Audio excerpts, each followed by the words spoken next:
We are AAWAA, the Asian American Women Artists Association. Our mission is to advance the visibility and recognition of Asian American women in the arts. Our collective is more than just putting on exhibitions and projects. AAWAA is special because of the people who have made it a community. In our own archives, can we transmit more of our energy and more human depth in our files? How do we want to be remembered or known in the future? Could we talk to a future artist or researcher? In an effort to answer these questions, to preserve our legacy, we created Pass It On, an oral history project to collect narratives of AAWAA, to take our group portrait, and to have a conversation between AAWAA members. This episode is centered on our evolution, from the early days of becoming a nonprofit to thoughts over our community's future. This conversation with Lydia Nakashima Degarrod, Nancy Hom, and Lenore Chinn was hosted by Jasmine Leung.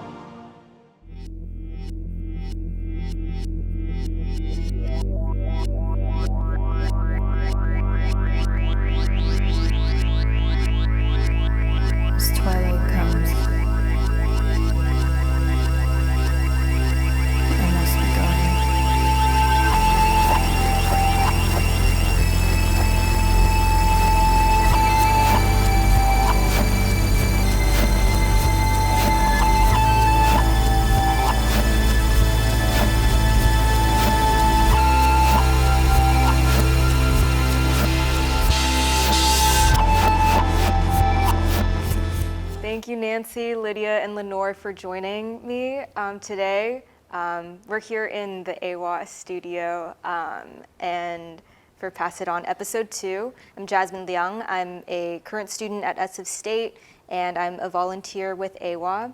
I'm Nancy Hom. I'm an artist and a writer and an arts consultant and a grandmother. I am Lydia Nakashima Degarrod. I am a faculty at the California College of the Arts. I'm also a visual art and cultural anthropologist. And so I create projects that combined both disciplines with the idea of blurring the line between ethnography and visual art. I'm Lenore Chinn, and I'm an artist, photographer, painter, and I also work on some legacy projects, one for my uncle Benjamin Chinn and one for Bernice Bing. Thank you, everyone. I wanted to first know, how did you get involved with AAWAA? Oh, it was so long ago. In 1989, AAWAA was formed, and I was asked by Flo Wang and Betty Cano to come to a few meetings at AAPI, East Bay Asian Development Corporation. And it was because of Moira Roth. Moira Roth was part of the Women's Caucus for the Arts, and she was passionate about getting more Asian American women artists involved. So she asked Flo to get together a few people. And because we all know Flo so well, she asked us to join a few meetings. So I was involved with AAWAA from its beginning. I think my history is similar to Nancy's, but it was also Flo who invited me, and I think she probably invited me when I was at some exhibit that she was in at Mills College, most likely. And I know that we met in Oakland, Chinatown, as Nancy had mentioned, but I also remember some of the early meetings at Betty Cano's house where we got together and looked at slides and talked about our work, and it was very, very early days. I learned about AAWAA in 2001 after living in the East Coast for a while, and I met Naoko Haruta, an artist from Japan, and she told me about AAWAA, and she said you need to contact Sherry. So I remember calling Cherry, and that's how I joined AAWAA, which was an amazing experience because I never been in a context with Asian Americans before, ever. I grew up in Chile where we were a minority. In fact, the only people of Asian descent that I knew about were my family So AAWAA was, for me, a very unique place to be. What were some of those early meetings like in AAWAA? What was the kind of energy that you felt? Lydia, you kind of mentioned a little bit. I'm interested, Nancy and Lenore, how was that for you? I had been part of Kearney Street Workshop since 1974, and I had been part of Asian Women United in New York City. So I wasn't a stranger to Asian American women getting together. What was exciting for me was seeing Asian American women artists get together for the first time. And it was kind of part of the same strand as really affirming your identity and affirming your place within the whole structure of the Asian American movement and Asian American art.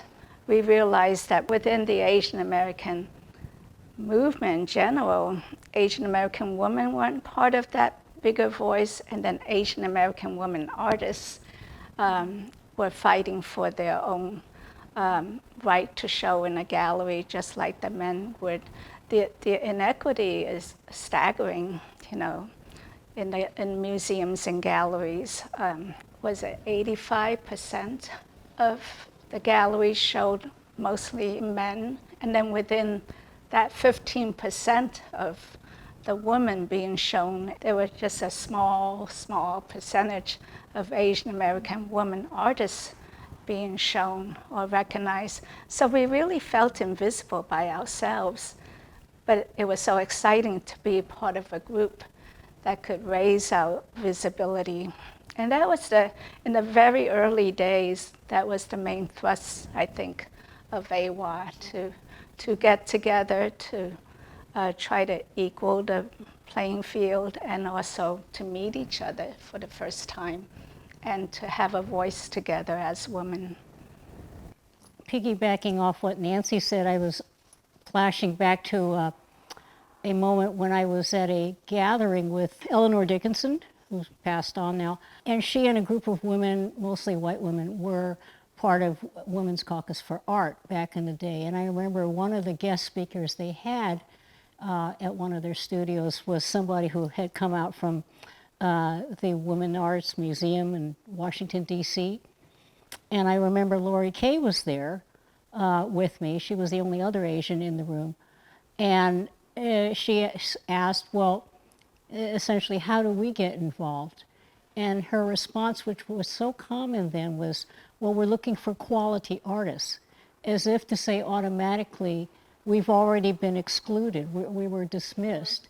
And so I think that when AAWAA and other organizations of color came into being as grassroots organizations, it was to address some of those ideas that we didn't belong, and we didn't have a space where we could belong and express our concerns and have a voice. And as Flo and others have said since, and Bernice, that we needed to have critical mass. And AAWAA was part of that in the early days of essentially building a movement so that we could carve out a niche and define what art is to us, how it's valued. And it wasn't based on the market that came into being in those early days. Because some of us, when we first started out, those galleries weren't really there then. But as they came into being, then we were even further marginalized. So I think AAWAA in that sense was very valuable for identifying who some of us were and bringing us together and expanding beyond that. So AAWAA started off as a grassroots organization. So I'm curious to know how was that, when did you become involved in AAWAA becoming a nonprofit? Do you remember, Lenore? Well, I know we had talked about it for quite a few years. Yeah. You know, but we were so used to being sort of an organic, casual organization that the idea of forming a nonprofit was very foreign to us. Mm-hmm. And it involved having to make commitments in order to qualify to be a nonprofit. You know, you had to have a board and all these other things and file papers, and all of that was very foreign to us. So it took quite a few years before that really gained traction. Yeah, so AAWAA became a nonprofit in 2007, but I was very heavily involved with AAWAA at the time, because in 2003 I left Kearney Street Workshop to help other organizations, and I had more time to devote to AAWAA. You know, Kearney Street Workshop was in the same bag. You know, for over 20 years, we operated as a loose organization without a nonprofit status for ourselves. And it was only in 1995, when I became director, that we actually attained 501c3 status. So I went through all that, you know, of forming a board and knowing what a board did. And with AAWAA, instead of all these little baby steps and being afraid of becoming a formal organization, I would walk them through the process. So in 2006, we became a quote-unquote nonprofit without even having the formal paper yet. And I led the organization. I think I was on the board, although I wasn't board president. Debbie, she was the board president. So it was like, okay, you are the board president, and I think Shari was the secretary, treasurer, and then Cynthia Tom was the director. And then we had, I think, weekly meetings, you know, Wow. or bi-weekly meetings. But we had meetings where we had an agenda, very formal. Somebody took minutes. And we discussed budgets and directors' reports. And so after a year of that, by the time we actually got our 501c3 notification, it was very seamless to just transition into a formal board. And everybody relaxed about it because we knew exactly what to do. So I'm proud of that. The reason why, I think a lot of it may have to do with Cynthia, because she envisioned AAWAA to be a really powerful, dynamic organization that could do a lot of projects, that could stabilize and be a viable voice in the field. And to be honest, if you are not 501c3, funders don't look at you the same way. And we felt that we couldn't get the major grants that we want to get without that 501c3 status. And that's why we decided to go forward into it. And Debbie was very pivotal, because she was She had the legal knowledge. Yeah, she has a legal background. And so she helped file the papers. So it was kind of a good mix of people at that time for AAWAA to really become a true organization. The first meeting to talk about it was at my house. I don't know if you remember that. I don't know if you were there, Lenore. I don't recall that. But I remembered you were there, Cynthia was there, Debbie, Sherry, and Betty Connor was there. And there was all this conversation about it. And I remember that Betty was not happy with the idea of us becoming a nonprofit. And so I remember a conversation, a discussion about it, about the pros and cons about it. It was kind of contested at that time. But I'm curious what the cons were. Yeah. I think Betty objected because she thought that by reaching that status, we are going to become like institutional, like a museum. And so we are going to kind of perpetrate colonialism, we are going to perpetrate patriarchal ideas, etc., which my understanding that Betty now is very happy that we have become a nonprofit. But I remember that it was a very intense conversation during the first meeting. Lydia, you were talking a little bit about the pros and cons, and I was wondering what were some of the pros and cons that played out, like after AAWAA turned into a nonprofit? Was there a change in the types of programming or the community outreach having more funding, like how does that change an organization? Oh, I think it changed tremendously, but gradually.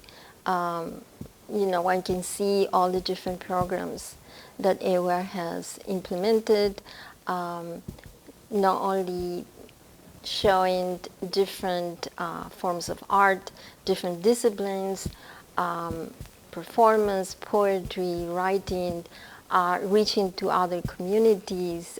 Such an enormous change from a group that originally was more casual and I think more centered around visual art, and it kind of slowly have reach wider audiences and establish connections with other community groups in San Francisco.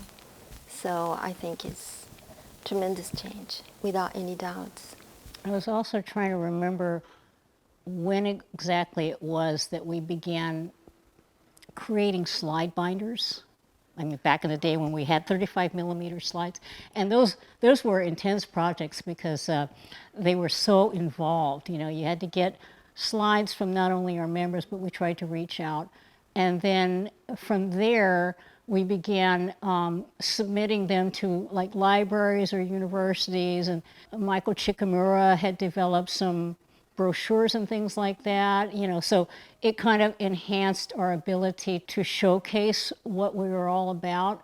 Then we had speakers bureaus at various venues and stuff, so that kind of gave us some legitimacy. And one of the ones that I had to remember, Nancy and I were talking about this, that we actually had an event at the De Young Museum in 2008 in conjunction with Shifting Currents. There was a panel presentation that involved Mark Johnson, who introduced our group, because Mark was one of the co-curators along with Gordon Chang and Danielle Cornell for this exhibit at the De Young. And AAWAA was in this presentation in their auditorium that included me, Jenny Lim, Lucia Rai, and I think Catherine Westerhout. Mark really set the tone by talking about essentially the absence of our voices in the telling of the arts, especially in the Bay Area. We didn't have a local representation in the mainstream museums or galleries. And as Nancy said, there were so many layers of impediments, women, people of color in general, never mind non-binary, that wasn't even part of the vernacular. And so it was very, as Maria Jensen at SOMARTS would say, we were siloed. So there was the quote unquote high art as defined by the mainstream museums, which essentially kept our voices out. And we could get into a whole separate conversation about all of that. It's sort of an incestuous network or whatever that we were not privy to. Mm-hmm. And so that was one of the early conversations, which was often repeated when we were together. And I think AAWAA's come a long way since its early days. Carving out a niche for ourselves, and even with and maybe initial trepidations about it becoming a nonprofit, it was able to institutionalize itself on its own terms, and continues to draw in new members. I think the real significance of being a nonprofit is that before the nonprofit, we were a loose group that could disband immediately, anytime. Mm-hmm. So we did a lot, to our credit, because we were passionate about the goal of becoming visible. But it was up to individuals like Mikey Levy getting us a show at the Saint Cyprien Winery, and so with connections to get us a show here and a show there. And AAWAA might have stopped right there, but again, it's like, so after some people get visible, so what, But after it became a 501c3, you suddenly had a board, you had an advisory board, you had members, you grew the organization. and it has roots, and it's not going anywhere, and then it could really broaden out this mission to address many different issues, which I see AAWAA has done. If we didn't do that, we might not have existed today. So that's the value of AAWAA becoming a 501c3. AAWAA emerged during this time where there were so many like arts organizations that were ethnic specific, that were also like Kearney Street Workshop, Asian American centered. So I'm curious to know about your personal intersections with other arts organizations that you were involved in, and how did you bring that together with your involvement with AAWAA? I've been part of so many organizations. My whole outlook, ever since I graduated from college, is one of intersection or interdependence, or whatever you want to call it. In my day, I think it was called cross-cultural or multicultural. But mainly, everything is a web. It's not all segregated. And my own personal career as an artist has been to touch the many different parts of myself. You know, I'm an Asian, I'm a woman, I'm a mother, now a grandmother, an artist, and then I'm an installation artist, and I'm a poet. So it's natural for me to overlap and intersect and see myself as spreading and still be true to myself in all these different groups. And so when I come to Kearney Street Workshop, is stationed in Chinatown and is mainly made up in the very beginning of people, mostly men, who were born and raised in Chinatown. That's just one part of my identity. But then Kearney Street Workshop grew to, once everybody started flocking down there, especially in 1974 when we got the Jackson Street Gallery and could do workshops and exhibitions and performances, then everybody started interacting with each other. And I think it's the same with AAWAA. You know, we all come from different places. We all have our little spheres of identity, and we all influence each other.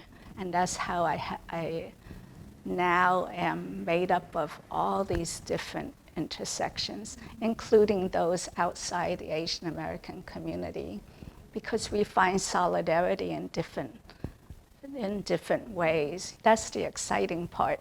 So my experience, as I said earlier, is very, very different. My connection with other organizations has been professional organizations that really promote individuality and competition.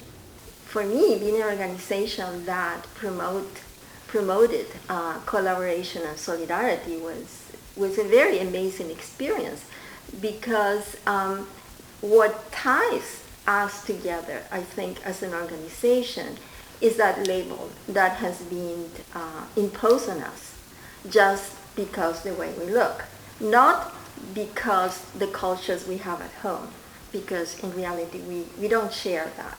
We all come from different ethnicities with different worldviews, but we all have felt that label that imposes on us a certain conduct, a certain way of presenting ourselves. And I think that is what glued us.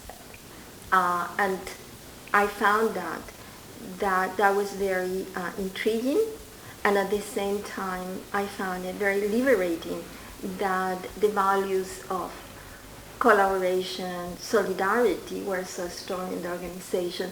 Which kind of goes back to the way the museums are structured. You know, they're really corporations when you think about it, even though some of them may be nonprofit. They have that corporate mentality.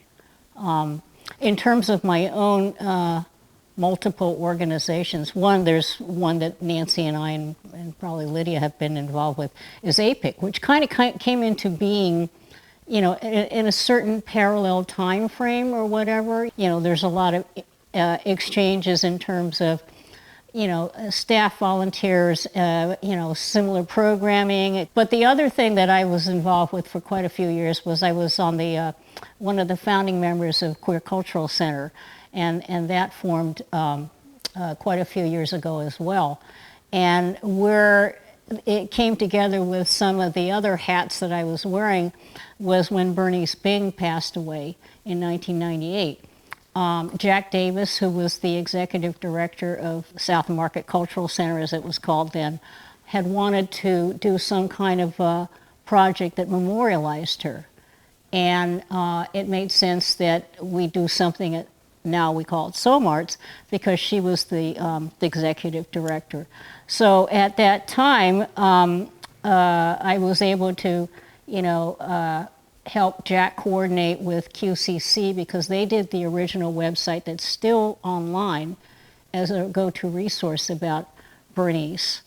And AAWAA was coming on an anniversary date at that time. And so we hosted this exhibit that Jack said, let's call it They Hold Up Half the Sky. And so the front end of the gallery was devoted to the AAWAA annual exhibit, and then the back gallery was devoted to the tribute to Bernice Bing. So that was one way that we could, intersect with different communities and bring us all together in a way that was kind of like a template that Bernice had done herself many years ago, accessing various communities to pull off different projects. And in that sense, she was sort of a mentor. She kind of led by example. We could see how she was operating. And so we kind of followed similar templates for our own purpose throughout the years and coordinated different kinds of projects like that. But that was a big one for us. I think I have to mention Yuri Kochiyama, who's been a great influence in my life and also in AAWAA's. And if you look at Yuri Kochiyama's career, you can see where all these intersections come from. She was a Japanese American who was incarcerated in the camps. So she was passionate in that issue, but she was also passionate in freeing political prisoners, and then she was passionate about Puerto Rican rights and Black American rights, African American rights, and then she was passionate about Asian American.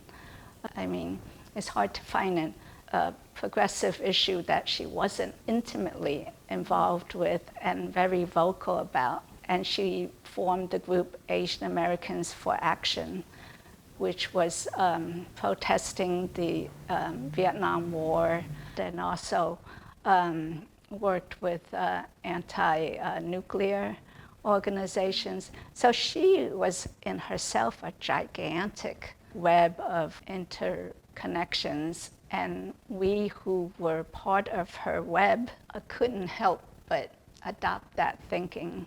Lenore, since you mentioned the QCC anniversary, and I wanted to know, Lydia, did you have any memorable projects that you did with AAWAA?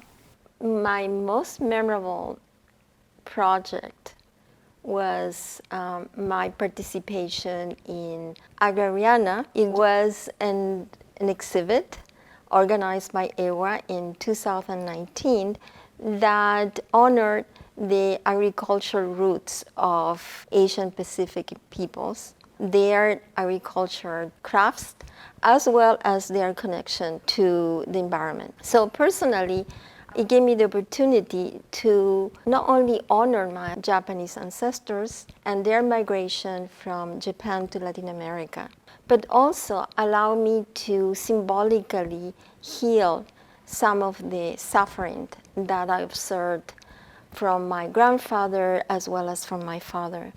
And so I created an installation that had 12 handmade papers created by mixing mulberry fiber which is traditionally used in Japan to make papers, with yerba buena, which is a herb that is used in Latin America to heal physical pain. So by combining those two herbs, symbolically, I felt that I was curing or amending some of that pain. And then I printed images that record the history of Japanese in Latin America as a way of kind of reinforcing the healing and the mending aspect of the project. I embroidery each piece using sachiko, which is a traditional Japanese technique for mending torn fabrics. So by doing that, I was like suturing some of the emotional wounds that I observed among members of my family. It was memorable also intellectually, because I think it was one of the first projects that I saw from AAWAA that really excited me in the idea that no longer was human-centered, but allow it to be concerned with the environment. So it was a shift that one could also move away from, let's say, the Anthropocene and going to the post-human by emphasizing too environmental issues. Of course, it was also centered around social justice, but opened the door for something more. So I thought that was fantastic.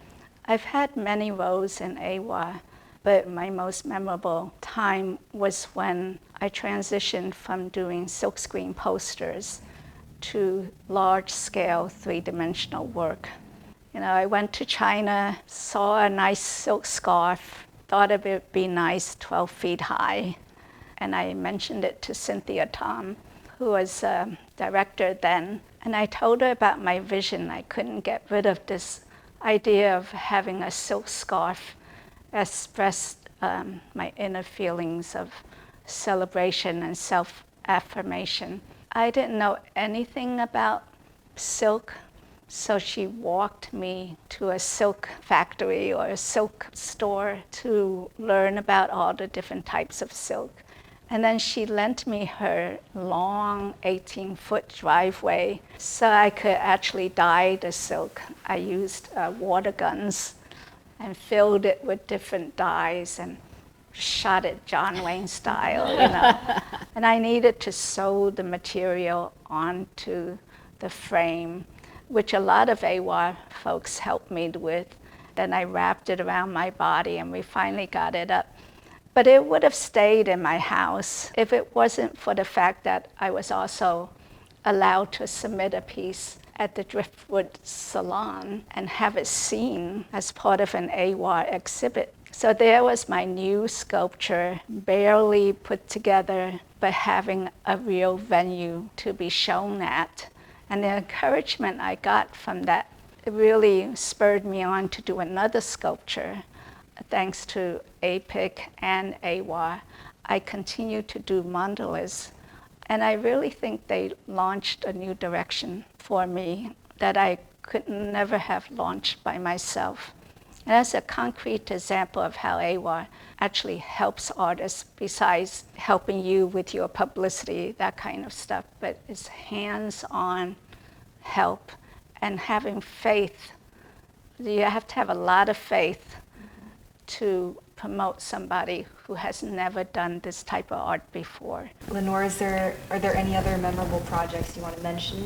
You know, one of them was the They Hold Up Half the Sky.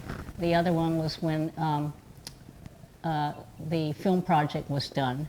The Worlds of Bernice Bing, because it started with AAWAA, and then they hooked up with QUACMAC, a Queer Women of Color Media Arts Project, to do the actual film. And so Nancy and I were part of that, along with a few others who knew Bernice. That one was premiered at the De Young Museum also, you know. So we actually have a relationship with a number of these different organizations. SOMARTS, of course, is one of the parts of the web that we've been part of, you know, for a number of years in different organizations. And that, I think, is because they have a similar vision in terms of community and how we build community. And they've always provided space in the absence of organizations that didn't have a space. They didn't have a theater or walls to, showcase art and things like that. Cheers to Muses. Yeah, Cheers to Muses, that was another one. I mean, none of those projects were simple one and done and that's it. They were all very involved collaborations and things. We've also kind of touched on this already, but I wanted to know, how has AAWAA influenced you in your life, in your art practice, or in your careers, and all of them combined?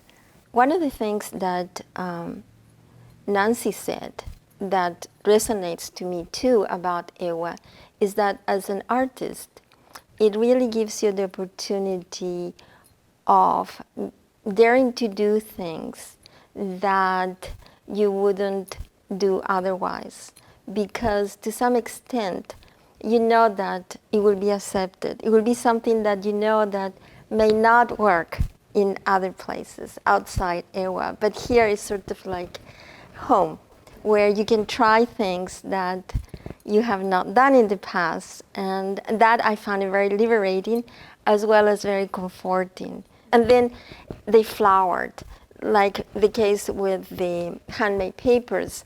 I have done all kinds of different works using that idea outside AAWAA, obviously, but AAWAA gave me the permission to experiment, which I'm very grateful to that. I can relate to that. Lenore, was there anything that you wanted to add? But I think that the biggest thing is that it continues to provide a space for people to find each other in the Asian American art scene. Now that we have a term for Asian American and Asian American arts, and it's a space where people can incubate ideas and get feedback, and that you might not get in other venues. I have to give a shout out to A Place of Her Own. It started here at AAWAA, and then Cynthia Tom made it her own project because it grew so big. But A Place of Her Own was really an attempt to address the hidden wounds that we have as Asian American women. So that I see as kind of a deeper level of what AAWAA does, because AAWAA is not just about showing your work, but it recognizes that we all have internal, institutionalized wounds that need to be healed. And that also affects our artwork, or our ability to create in the world, and also our ability to assert ourselves. If we're going to be equal at all, we have to have some of these things addressed that keep us back but are hidden. And I thought that was a first attempt to do that and to recognize that within our own communities. It points out to how AAWAA has expanded, because we're addressing issues that are not just about equal representation, but recognizing again that everything affects us. The climate affects us, the political climate, as well as the environmental climate, our histories, and trying to heal from the trauma of that. And all these different issues come together to make a deeper connection to who we are as Asian American women artists. It's not just about our art. Mm-hmm. Nancy, your answer flows into my next question, which is what do you see AAWAA for the future? Seeing how it's grown over the years, what is your envisioning of this organization for the future, for future generations, maybe my generation of AAWAA? I think if we're still placing categories based on race, on our physical appearance, there will always be a need of organizations like AAWAA. But if we are living a society that no longer those differences matter, AAWAA will be something different. And we're talking about, right, we're doing science fiction now. So what I envision, if we don't have those divisions, there will be just women, or men and women, or just humans working together and creating artistic visions, etc. But part of me doubts that, because what I see is that there will be an increase in pressure, in social, political, economic pressure on us, and a lot has to do with climatic change, and that will have consequence into racial differences and racial discrimination. So unfortunately, my way that I see it, there will be a need for places like this one as a refuge to the outside discrimination. Did you have anything in mind for like the programming of AAWAA and like how that might evolve to like the types of projects that might be coming in the future with like the changing social climate? Exactly. Mm-hmm. Yeah, I envision and I hope that AAWAA will consider the changes that we are facing, which are tremendous, and that we need to cease to be human-centered, because that has been the problem for the last, let's see, 600 years, right? Where the emphasis in capitalism, right, has emphasized the human over nature, and we're facing those consequences.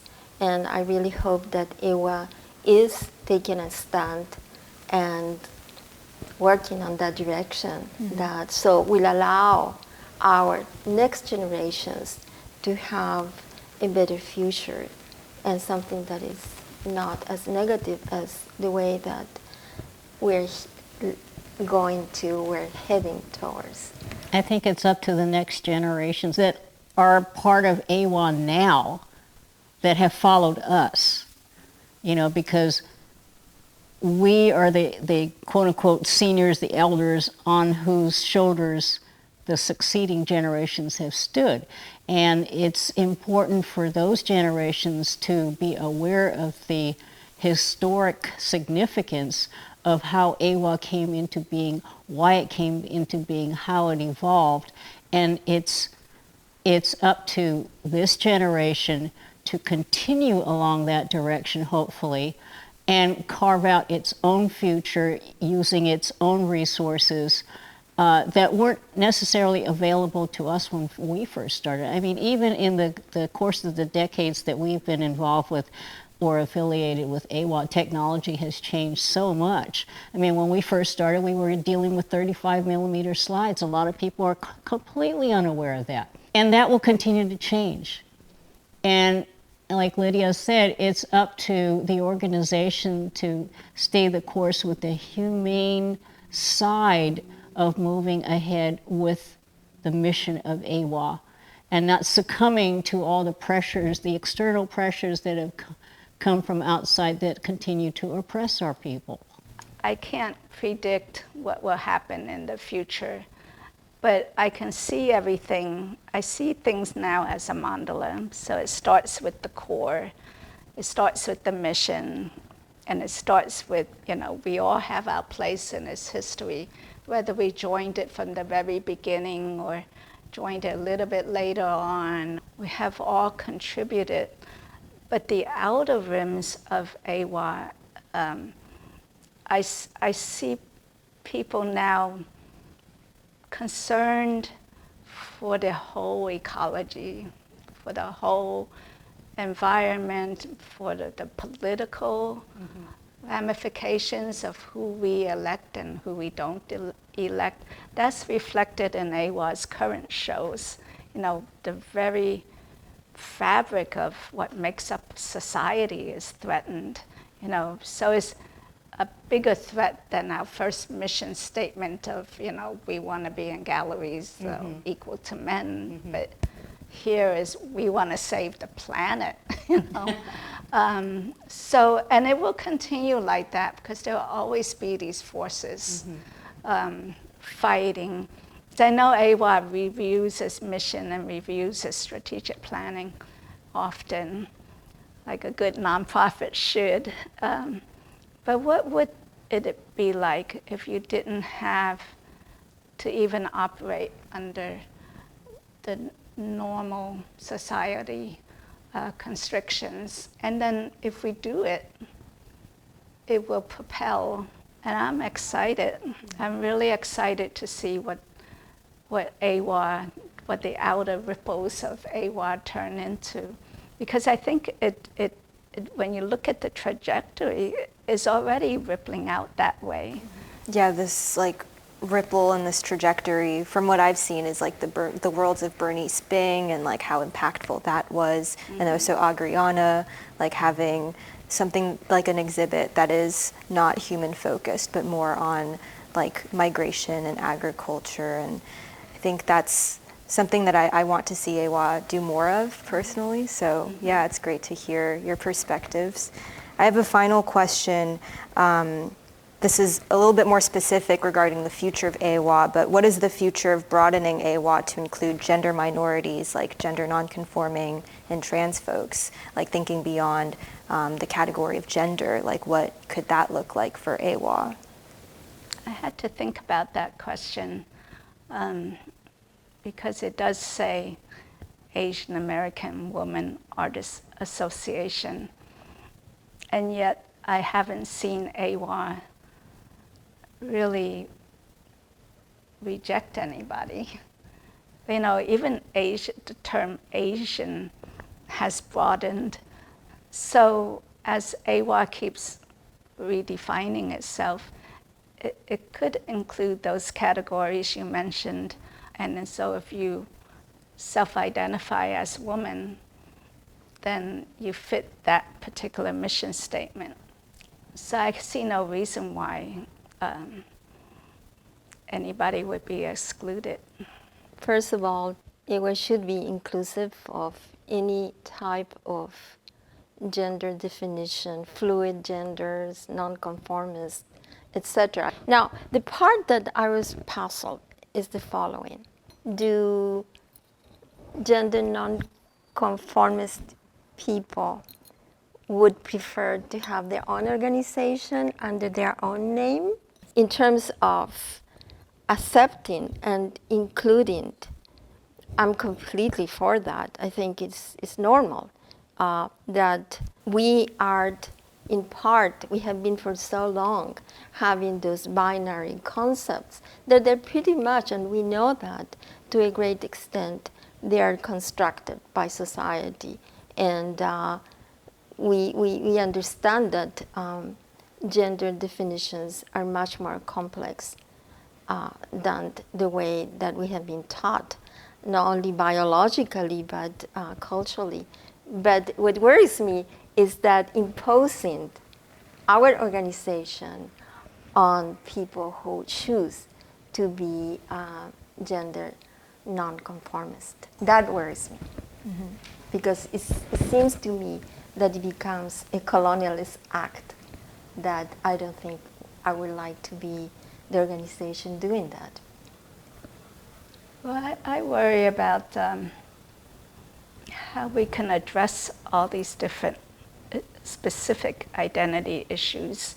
For me, it's like, you join the Asian American movement and it doesn't quite meet your needs, so you form another group, and then you form a subgroup, and then a subgroup. And I agree with Lydia, it may be a whole other group, or AAWAA would be an umbrella for another group that addresses a specific issue, or like a place of her own where a group got together specifically to deal with something, and then you help sponsor a show that puts forth their own viewpoints. But it's just like Honey Street Workshop.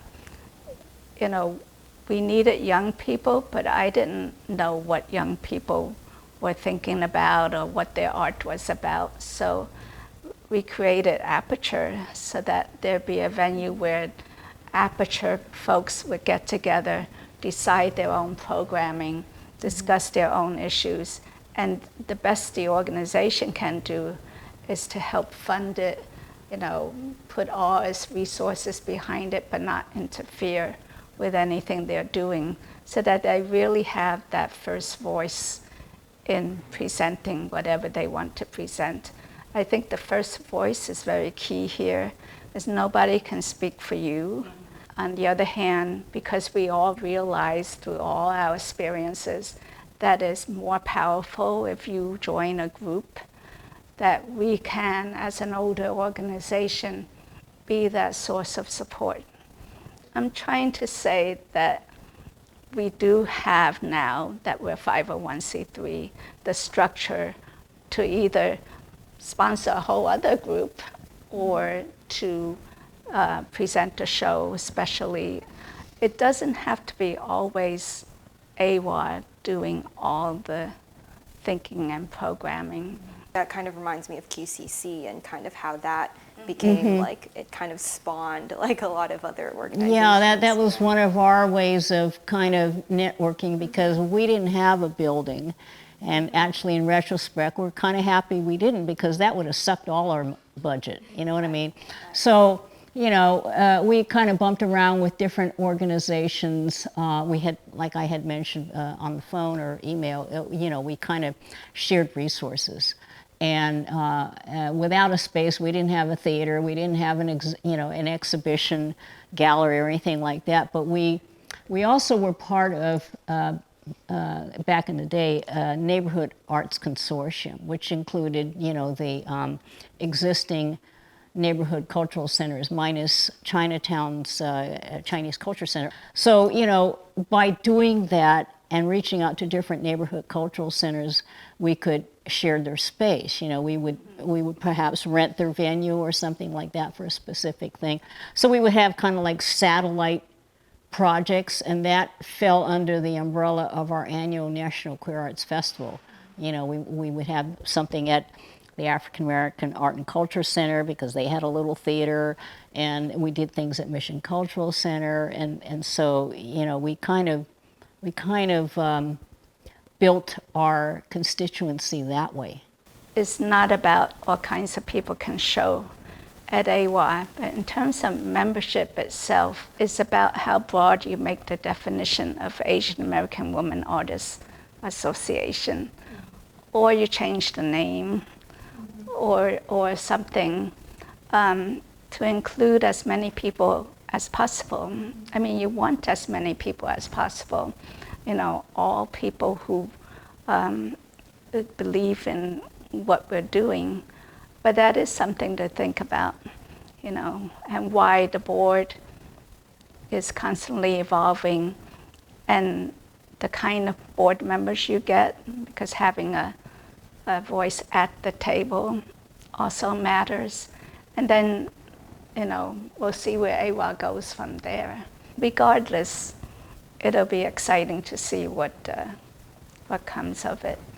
Yeah, it may be that there are changes in society that makes that possible, that it won't be unique for AAWAA, right? And the name women will be out as well in other organizations. So it will be like a societal change, philosophical way of seeing things. Yeah, and that may happen.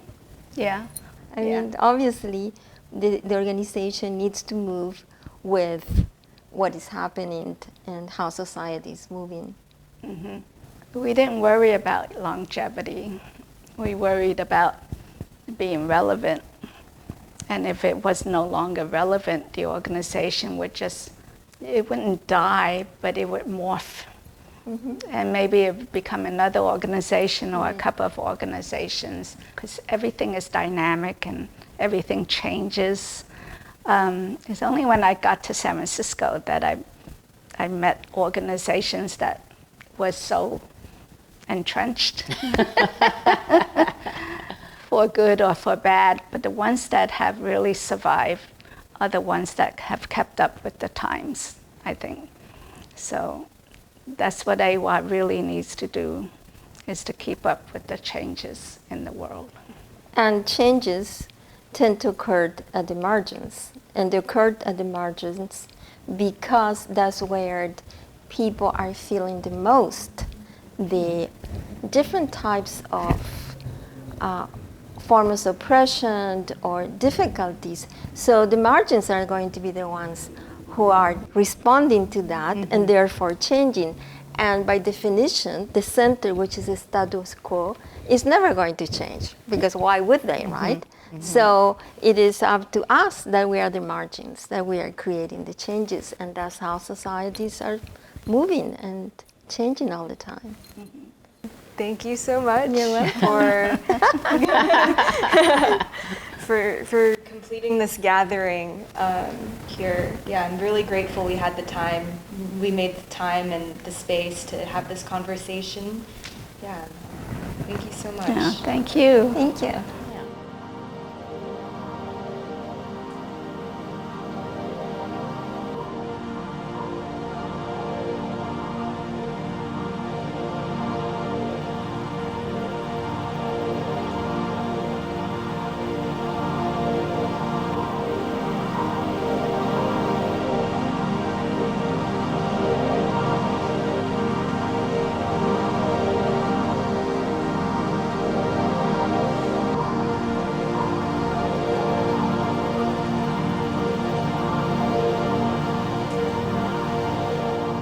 For those last two questions that I asked the entire group, which I don't have the answer for personally, but it's just something that I feel like were the needs of my communities that I've seen in my generation. And it was also one of my personal questions about, well, what if I don't really know if I identify as a woman? How do I find community in this organization? So yeah, this has been it's been really amazing to hear your thoughts, and Nancy and Lydia's, and really trying to break down that question with me. And I realize it's kind of difficult. It's not simple. I mean, and even if like you and like me and back in the day, you could belong to all kinds of different organizations and face different challenges with each one. You know, in all the organizations that I had been in, a lot of times I was in the minority of all of them. When I was part of the Harvey Milk Club, the L word wasn't in there either. The others came along much later. And it wasn't until some of the women in that club formed the Women's Caucus. We didn't even call it the Lesbian Caucus, but you know, there were so few women. There weren't a whole lot of people of color, period. And sometimes in those eras when these organizations get going, they start off with a predominantly one demographic, and because of the nature of that particular club, you know, a lot of them were primarily gay men. The whole spectrum of what we would think about now wasn't even in the mindset. You know, that wasn't the primary thing, and I think a lot of times those things evolve.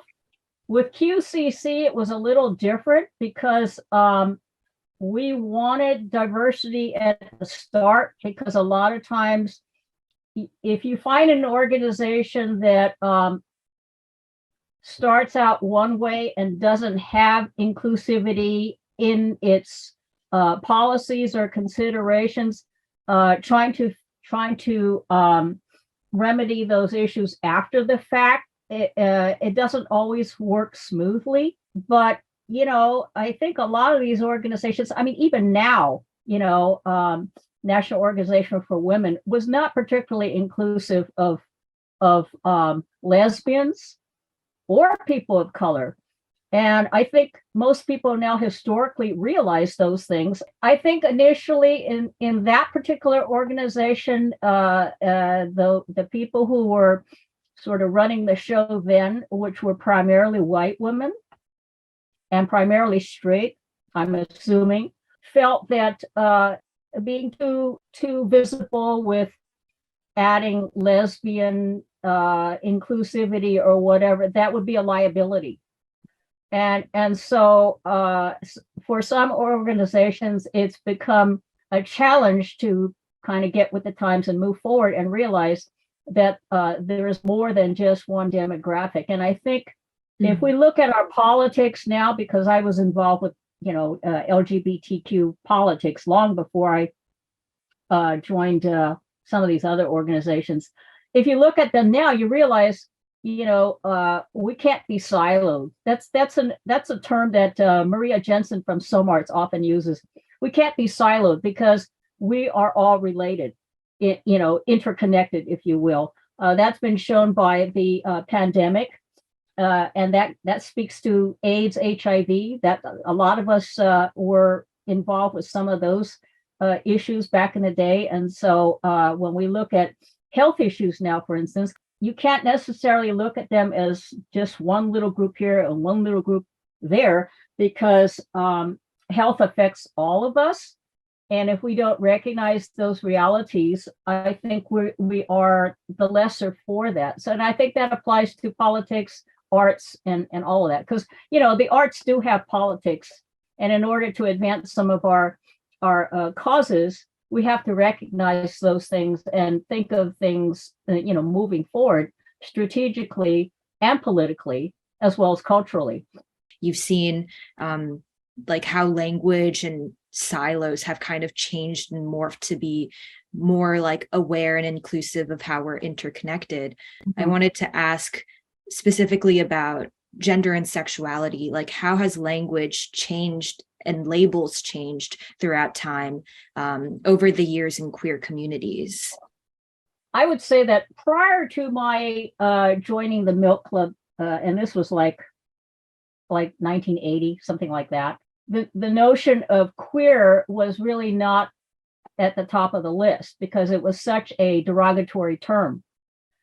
It took years before the LGBTQ community began to sort of rethink that idea and to sort of flip the notion of whether it was negative or positive or whatever. Some people are more comfortable with that term. I grew up in a different era, so it's not a term that I necessarily use all the time. I'm perfectly fine with gay.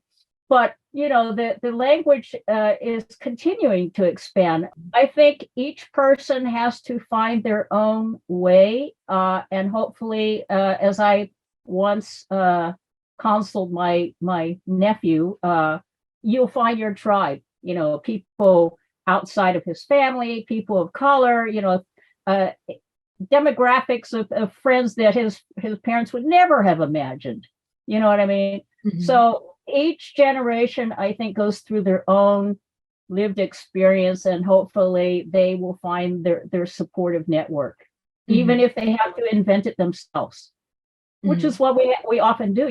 The reason why AAWAA, KSW, and a number of those organizations, and QCC and AAWAA and APIC all kind of came into being as grassroots organizations around the same time frame.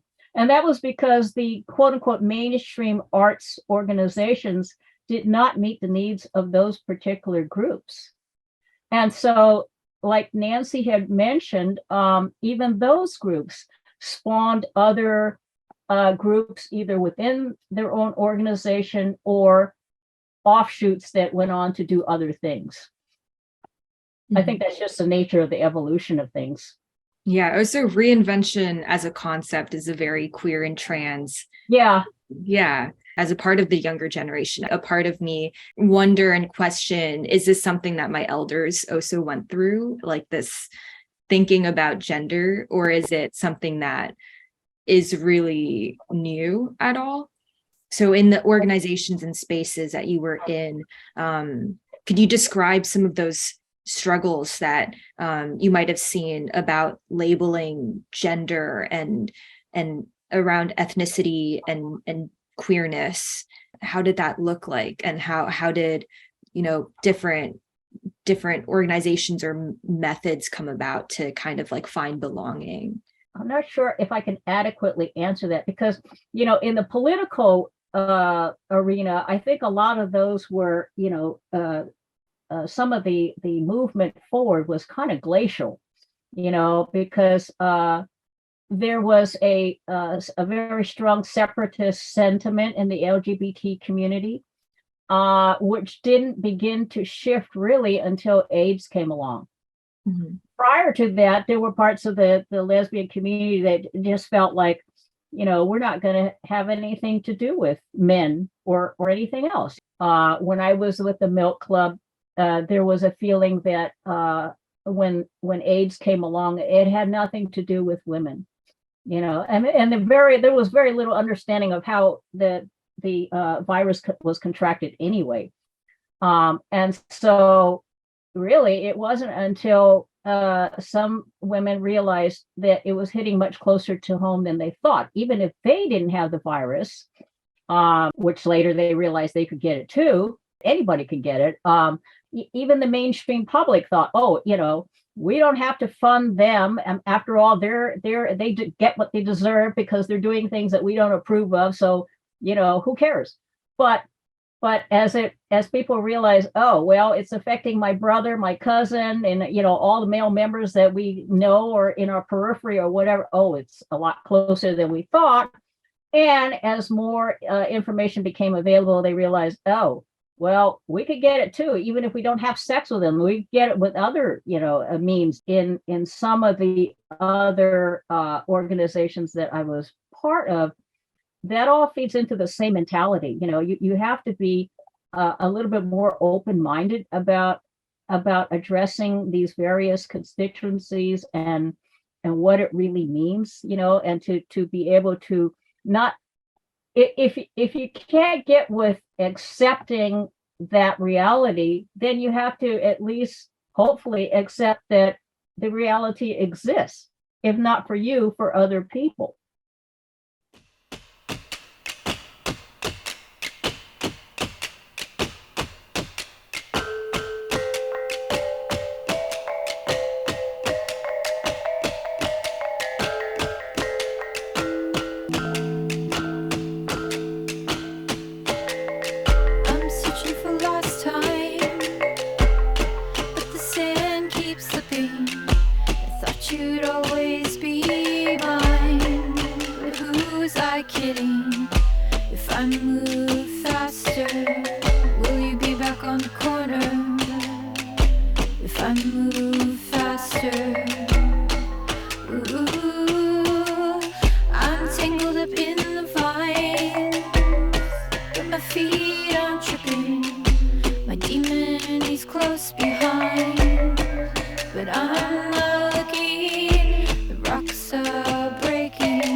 Victimized, no, I don't want to